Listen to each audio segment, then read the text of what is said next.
Hello guys welcome back my new mini recipe vlog. अनि आज चाहिँ म आज टक्क लगाएर मिठो मिठो आलुको चटनी बनाउन आँटेकी छु। कस्तो मिठो भएको छ हेर्न सक्नुहुन्छ, मुखबाट पानी आइरहेको गाइस।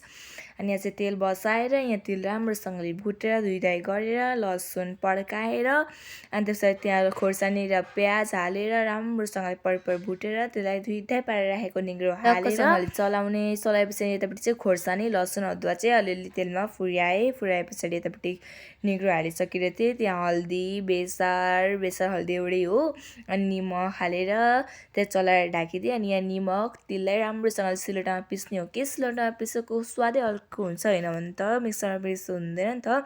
अनि अघि भुटेर राखेको खोर्सानी लसुन अदुवालाई टक्कसँगले पिन्ने हो। अनि यो आलुको बोक्रा तासिदिने जादुले हेर्नुभयो, त्यसरी तासे पछाडि यहाँ खोर्सानी पिनेको भइसकेको थियो होइन।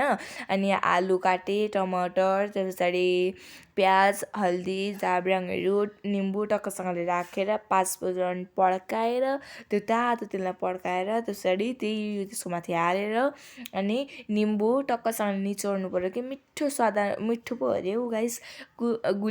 गुलियो मिठो होइन कि अमिलो हुनु पर्यो, चटपटा टाइपको। टमाटर मुसेर एकैचोटि मुस्दा त आमा मुखबाट पानी आउनु भएको थियो।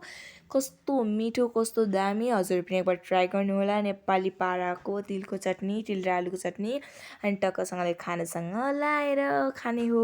अनि खाना खाए पछाडि यहाँ चाहिँ मैले यो काट्न आँटेँ कि हेर्न सक्नुहुन्छ, कस्तो राम्रो कि भित्रपट्टि हेर्न सक्नुहुन्छ।